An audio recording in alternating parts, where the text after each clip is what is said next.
A história é o campo de pesquisa que estuda os homens no tempo e no espaço em que eles viveram, com o objetivo de fazer com que as ações do homem não sejam esquecidas. Como seus objetos de estudo estão em um tempo que já se passou e por isso não podem ser alterados, ela também acaba tendo essa característica de não poder ser mudada. Mas quando olhamos para ela para entendermos algo, colocamos nela as nossas intenções e experiências, trazidas pela nossa memória, o que faz com que aquele passado que até o momento estava parado passe a ter novas cores e entendimentos. Ou seja, nós podemos fazer com que o passado possa ser visto e entendido de uma forma que nós queremos. Pensando nessa possibilidade, muitos historiadores começaram a criar formas e métodos para que a pesquisa e produção da história pudesse seguir padrões para todos aqueles que a pesquisassem. Nesse sentido, é interessante destacar como se entendia a forma de produzir o conhecimento histórico em épocas anteriores ao século XIX, período em que essa futura ciência sofreria uma espécie de revolução na forma de que é escrita. A ideia de história estava diretamente ligada com as produções literárias, onde se destacavam grandes feitos e grandes homens, como histórias de reis, de guerras e de heróis, de todos os grandes eventos que ocorreram, que iam além do que as pessoas já sabiam, além de ideias que elas tradicionalmente já tinham, com a intenção de uma produção mais agradável e prazerosa ao leitor. Muitas vezes, os historiadores introduziam o romance em seus relatos do passado, uma coisa que era vista como problema se a ideia era relatar o passado da forma mais real possível. Essas falhas no método de escrita estavam nos próprios modelos de narração e em como era organizada a interpretação dos fatos relatados. Porém, a partir do século XVIII, começa-se a pensar em certos problemas fundamentais sobre a forma como os homens da antiguidade escreviam a história. Ao mesmo tempo em que criavam novas formas de avaliar como é que eles a escreviam, pois eles entenderam que a forma de escrita pode ser muito diversa e a forma de entendê-la também é.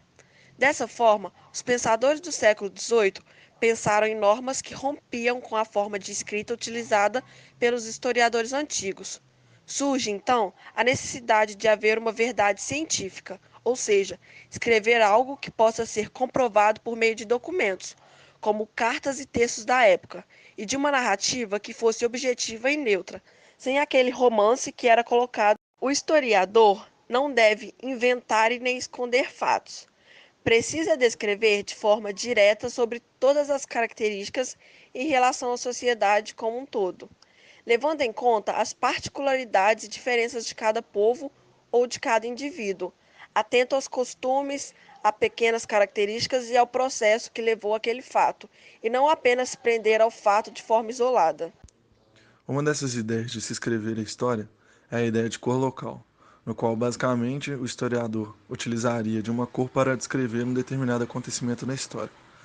Pensando nisso, pegamos essa ideia de cor local para fazermos entrevistas, entre elas algumas gravadas, com a população local, perguntando qual cor eles utilizariam para descrever a atual situação do Brasil. É desespero? Ah, olha só. O pessoal tá ficando já, né? Amarelo, por causa disso todo mundo tá na parte da violência com o tráfico, né? As drogas, cada vez mais crescendo, né? Falta de segurança. Então, o Brasil tá bem. E na questão da política?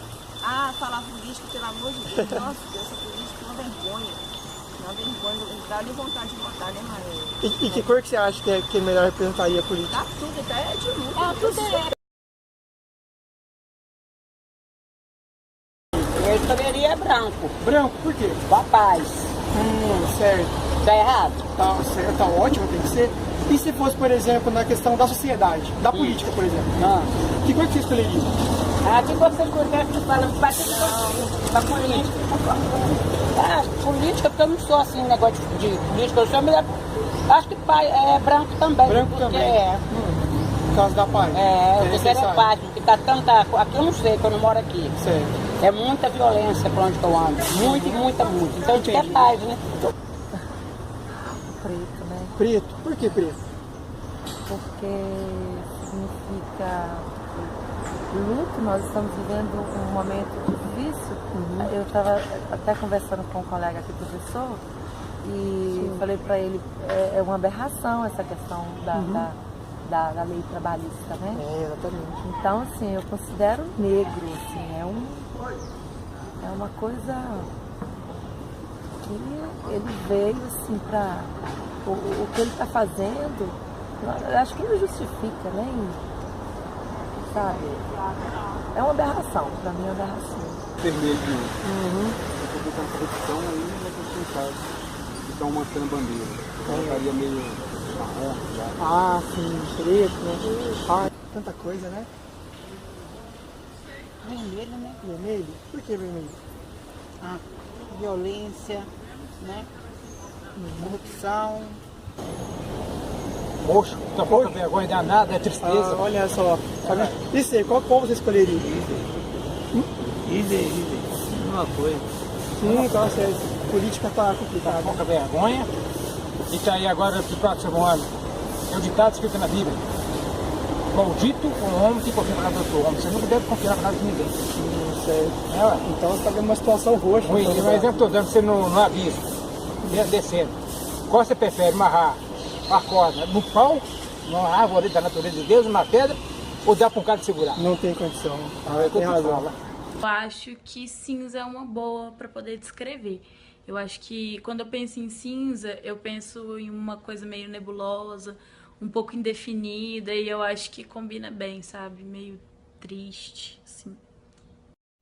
A ideia dessas entrevistas foi tentar encontrar uma forma de entender o sentimento da população atualmente, sendo que a maioria das pessoas descrevendo a situação do Brasil com uma cor escura, como preto ou roxo, ou uma cor acinzentada, que nos permitiu entender que as pessoas veem no Brasil é uma situação onde é difícil de se enxergar alguma coisa, que as deixa com uma sensação de insegurança.